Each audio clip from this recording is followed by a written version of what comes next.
Hey, welcome back. It is time for another walk. We've had this wonderful rainfall. We've had a spat of terrible, horrible sunny days. And everything just feels blown out and way too bright and kind of belligerent, honestly. But then you get this. I awoke to sounds out my window of that dripping, and I thought this would be a perfect day for another stroll. And by the time you're seeing this, we're pretty much in February, and the overall feeling that is in the air is one of magic. Whenever I go out and I'm in this rain, that's what I feel. It feels like there's this character, there's this entity that has just made itself known, and it has this definite emotion that I honestly don't feel when it's really sunny. I can feel really happy, and certainly morning sunlight is very healing. Matter of fact, I believe 20 minutes of morning sunlight is very healthy. I always try to do that. But when I look around, I'm not inspired by the sight. But then when it rains and it's fresh, and you can smell the earth, you can see the lush green, that brings up something else. It's magic. To me, this is just another proof of magic in the world. That's something that I have been really endeavoring to do more of, which is look for proof of magic. And it's different for all of us, but we all have things that make us feel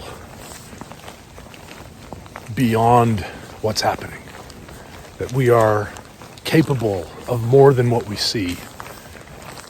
And I believe that has something to do with this magic, this sorcery element.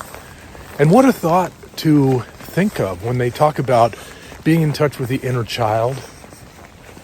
The child believes in magic. The child experiences so many things, doesn't know how they work, doesn't need to know necessarily. And then at a certain age, they do want to know more and more. You get some freaks that maybe want to know earlier, and they go on to become, who knows, maybe our greatest scientists. But I would argue that a lot of them never lose sight of magic, what life can be. And it feels like such a great theme to ponder out loud right here with you, friends, when we are in February. The proof of magic or enchantment can be apparent in creation. When you make something that was just not there before, yes, you can pick apart all the little factors that went into you doing that to the point where it's not magic. Why would you want to do that? Because you can understand something so much so that you don't do it. You can understand something so much so that, and I've done this, where you get way too into understanding it. And I've had so many occasions where I had a series of that happen to me. I'm not always sure where I'm going with this, but I think that trying to get this hand out of the way.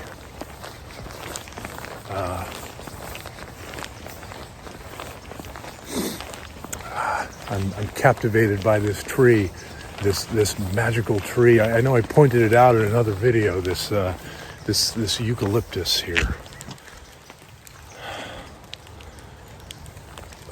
It's absolutely stunning.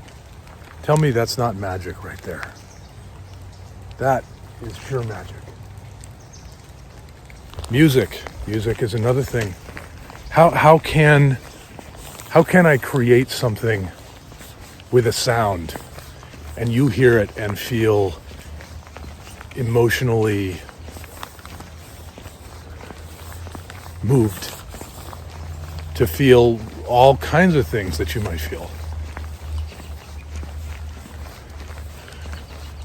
So wherever you are in your life, and isn't that amazing that you have this gift that's been given to you, that there is a song that brings something out in you that could change your mood? If I just hear that song right now and things change, how is that not a magic spell?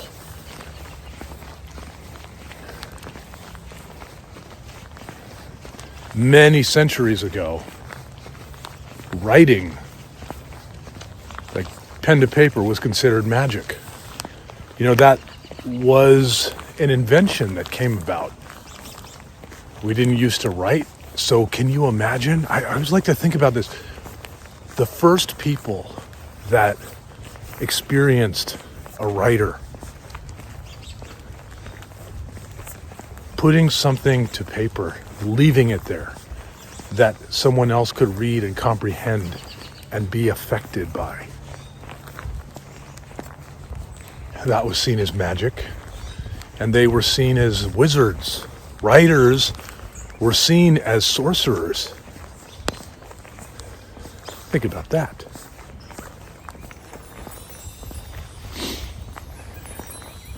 And I would really use that. If you're a writer, if you're watching this and you're writing, you are a magician. You are a sorcerer. I've seen amazing feats done by the art of modern magicians, and it's absolutely fantastic. And perhaps there's a science. I'm sure there is a science to it. The movie The Prestige comes to mind. There's different rules for a magic trick, the 3 rules. But be that as it may, isn't there something to be said for the most important thing being what you make the audience feel, the illusion? I find that so beautiful about societies all over the world, that we prize so much about making people feel something, a sense of escape. It brings us to that inner child. How fantastic to be in whole industries that are about bringing out the child. Whether it's films or TV shows. I mean, I've had extensive experience in the filming industry, acting, producing, creating things, making art, painting, writing. It's been hitting me hard about losing David Lynch. And it is kind of wonderful to be on social media and so much outpouring and people just sharing stories and getting a sense of, here's my favorite tree. Always have to stop here. Augustus, you all know Augustus here. But he was a Renaissance man. He really did it all. And I've been writing a little thing for the Substack about him, and I had done that portrait of him, and it really hits me hard. I just see how much he lived his life, and it makes me want to get in there even more and find that Renaissance man. Just Renaissance around, you guys. You should totally take license to Renaissance around with your life.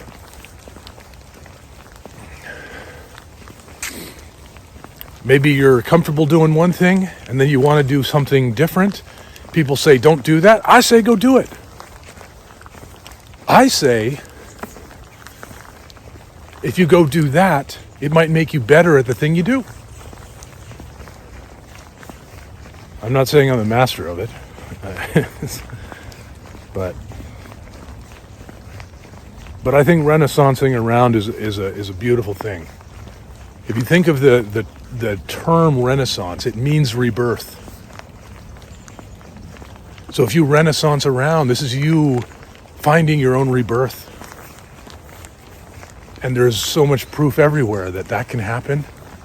And it's so incredibly easy to do as long as you're not too set on the long-term results so that you talk yourself out of it. Go do the thing. Because when you do it, your magic comes out. The days of you not sharing your light with the world are done. I think I said that in a previous video or something.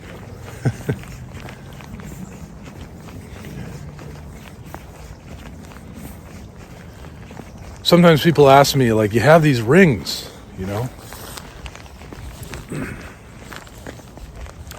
And I think all of these hold a charge of energy. I've been prescribed certain things like silver for certain planetary aspects. Yeah, I believe in that. I'm one of those people that doesn't need to know every bit of the science stuff. But if there's some, it gives me something to go on. And by the way, everybody is like this. I know. I've had all kinds of jobs where I had to convince someone this item or that item was good for them. And I only do those types of jobs in my life if I really believe in the item. But generally, I'm the same way. I want to see if this is good for me. And since I've been wearing these things, they have helped. Now, if I understood too much of it, then I think that would be pretty scientific. But because I choose to live this way, where it's like, hey, I just need a little bit, done, I'm off to the races, then it's magic.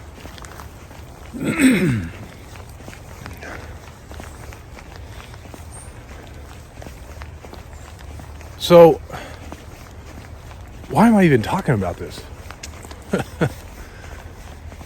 Because I think we are in times of hidden magic. Maybe magic for me and for you is a self-actualizing thing. If I have a friend who is a total technical minded geek who is a filmmaker, I think it behooves them to ask, why am I into film? To the point where they get used to their magic, the magic of why they are in it. Why do they keep doing this? Or science, or business, politics. Everyone has that magic. And I don't think it's some kind of thing where everyone just keeps it for themselves and goes, yeah, because it's in my own way, there's a magic to it. There's a magic of bringing people together, to speaking to lots of people. It's just a great thing. I say, share it and be giving, show people how magical you feel when you make these things. I mean, that's something I want to strive for. Sometimes I do it, sometimes I totally don't.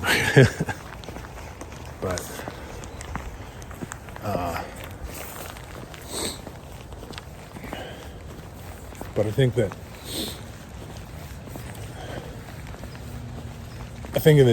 in the times we live in, there's such a tendency, and I see it everywhere, people just get cynical, they get depressed, and they just want to run the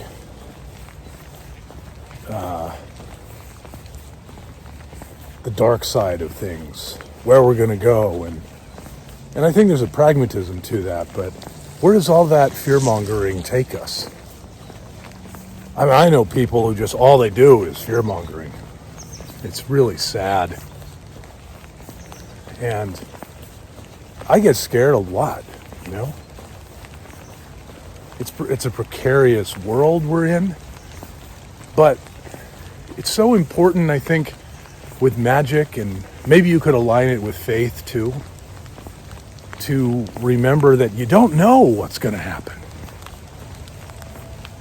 And magic is about being in the unknown. A wizard or a sorcerer is a scientist because they've studied magic. They don't just suddenly get imbued with it. They study the art of casting a spell, but you have to put the potions together. There's alchemy, there's chemistry. Modern science is about that. And I think of just how prescient the Harry Potter books are, where at first you're going into this world of wizards and it's just so bright and colorful and full of unforgettable characters, and it's in a place that we have all wanted to exist in at some point. And I think I'm going to turn around. I'm getting to the busy road of cars, and I want more magic. But as the books go and you get deeper into the world, and Harry Potter's growing up, and he's starting to learn how dark things really are. He's starting to learn the way people behave towards each other, the prejudices, the corruption. You have corruptions of magic. You have people who are given a gift and they use it the wrong way. You can have someone who is in modern day magic and alchemy or chemistry, and they're using it in a way that is not helping.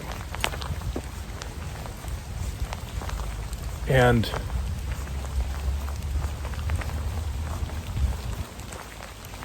in those books, I think magic is written so beautifully, and it's fun, and it's whimsical, and it's capricious. And there's a way that his attitude towards magic keeps growing as he ages, and I think that is something that I really relate to. It gives me comfort when I'm just, frustrated with things. I mean, some of you saw that video where I was talking about the LA fires and my own experience surviving a house fire. It's really tough, but magic, sorcery, art, creativity brings me back to baseline. And there is nothing like it. And I feel very blessed to constantly be getting into this. And I don't know.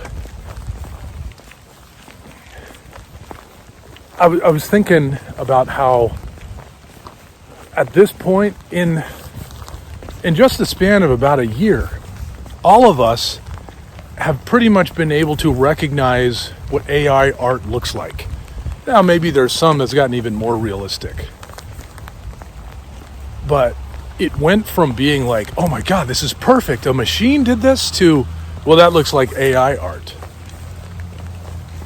But it is slightly cute to me that I see people who never really did any art or don't really have an artistic inclination, and they're doing this, and they just they get addicted and just keep sharing their work on their social media wall. And I do smile, even though I'm kind of horrified by the whole prospect of all of that it just to me looks like a really big shortcut. But I do feel like at least this person is feeling solace. Maybe they're somewhere in their life where they need to create something. They need to tell a story. They need to vanish into a world. And I certainly relate to that. There's sometimes where the world just beats you down and you want to find another one. You want to go on another planet. You want to go into another period. That's how I felt experiencing the Count of Monte Cristo. That story is so big, it's like he drops you into Europe in the 19th century. Or was it 18th century? I don't know. But you're just in a whole other time for that whole story. I get swept away if I'm making a little painting and then it just starts to speak to me and I have a direction. And there are people out there, so many people, most people who've never felt that before with that, but they feel it with something else, something they love to do.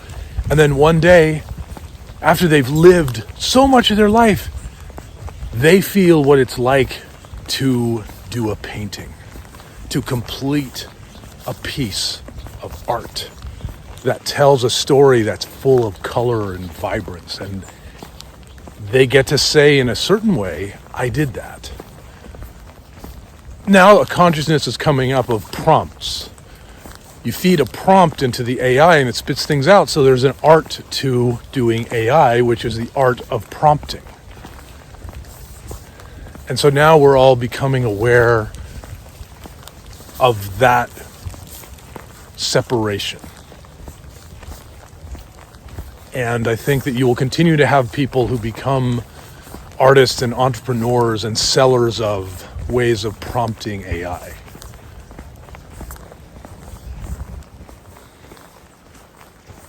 But I'm so inspired every day when I come out to a place like this. And I just get to see all this life sprouting forth.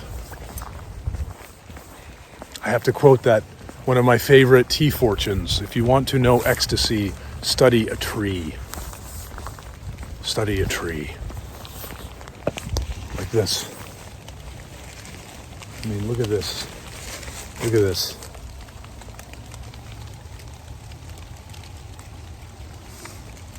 What an ecosystem there, right? There's a whole little world outside of my world. It's the world in which you see this little video, this little vlog post, and there's a whole little world in which these moss creatures expand and get to live this life, taking every opportunity they can to grow and grow and grow and grow. Magic. And that's what I want for you. That's what I want for the world. And I've got this little Ghost in the Gaslight project for the last about 10 years. And I think I guess I'm going on 11 years now with 2025. But here to make magic and create.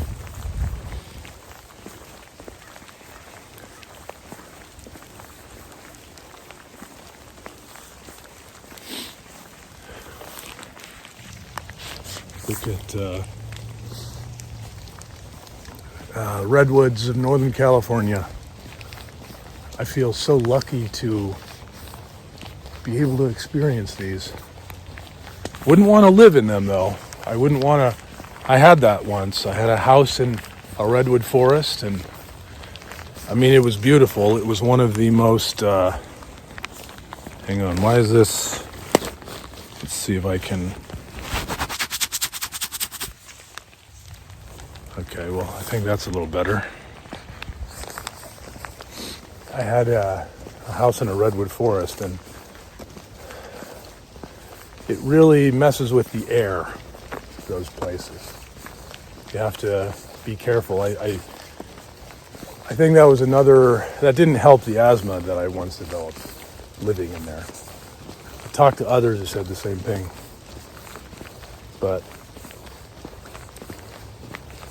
anyway, I just wanted to come out here and share this time with you, these feelings that I get, and dare to just believe in magic. Dare to find magic all through your day today. It's a good exercise. Hey, I just wrote in my journal, that was magic. I just heard this song from a long time ago and it took me somewhere else other than where I was. And I just got inspired to think something that I wasn't thinking before. I was transported into another place. The fact that I get to do that I am granted that kind of gift is, I'm just grateful thinking about that. How many times have you been rock bottom and just wanted something, some kind of sign to believe again, and then you get it? Never fails. Never fails.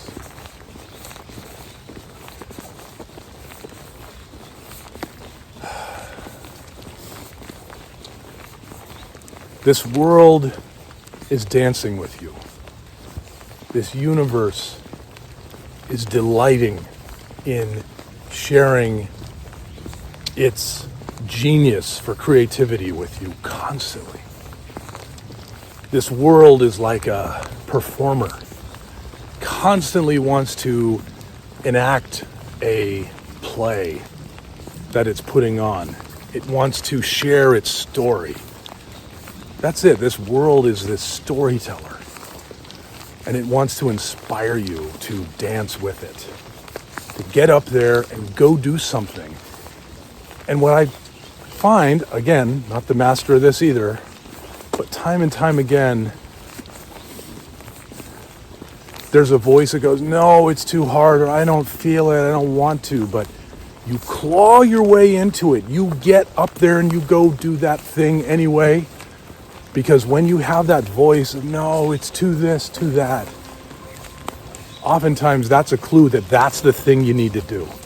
If someone's telling you something and you don't want to listen to it, you don't want to believe it, why is it so hard? What are you afraid of? Because I feel that when you just go and do the thing, you've just encountered the sorcery, the enchantment of what this world has to offer. And it's constantly offering you and I something. It's making offers. Maybe they're temptations, but most of the time I believe in the science of doing, getting things done, rather than waiting and not doing anything. Sometimes there's a discernment to waiting, but generally, it's very important to step into the portal. So, yeah. Great talk. I'll see you soon. I've got fun stuff in the descriptions. You should totally check it out. Love to you guys. I would love to hear your thoughts on this. I enjoy our conversations.